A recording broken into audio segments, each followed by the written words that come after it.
પિયરમાં આવવાનો મોટો ફાયદો મમ્મીના હાથનું જમવાનું મળે. આપણે રોજ તો બનાવતા જ હોય, એમ કેવી મજા જોતો આનો આમ મજા જ કંઈક અલગ છે એમ એવી મજા.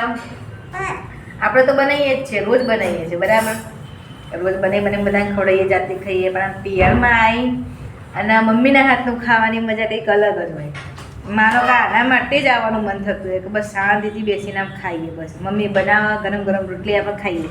રોજ આપણે તો કરતા જ હોઈએ, ગરમ ગરમ રોટલી બધાને ખવડાવતા હોઈએ, જાતે ખાતા હોઈએ, પણ આમ એક મજા જ અલગ છે કે પિયરમાં આવો, એકદમ ફ્રી માઇન્ડ થઈ જાઓ, કોઈ ચિંતા નહીં, કોઈ મગજમારી નહીં. આમ ખાવાનો ટાઈમ થાય એટલે શાંતિથી આવીને બેસી જ જવાનું, રોટલી ગરમ ગરમ ખાવાનું, કેવી મજા. જો શું બનાવ્યું છે, મગ બનાવ્યા છે, મગનું શાક છે, મગની કઢી, વઘારેલી ખીચડી, અથાણું, ઘી રોટલી. હા જો, અને અમારી મમ્મીના ભાણિયા બે મસ્તીખોર. આ જો આ મસ્તીખોર. હા આ જો આ લીંબુનો રસ્યો, આ લીંબુ ખાવાળો. હા તો એમને એમ બૂમો પાડે, મને બી આપે એમ.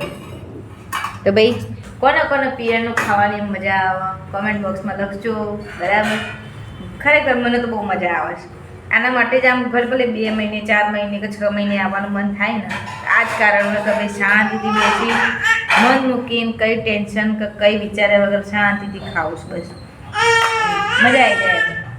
પિયરની આ મોટી મજા છે કે શાંતિથી બેસી મમ્મીના હાથનું ખાવાનું થાય.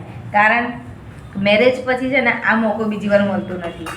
કામ ભાગ્ય જેવું થાય કે ભાઈ હવે કોઈ કારણે કે કોઈ બાને કે 2 દિવસ માટે ક્યારેક આવતા હોય એમ. કેવી મજા ખરેખર. કોને મજા આવે છે આ વસ્તુની મને કહેજો. બાય.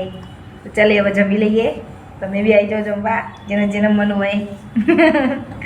બાય.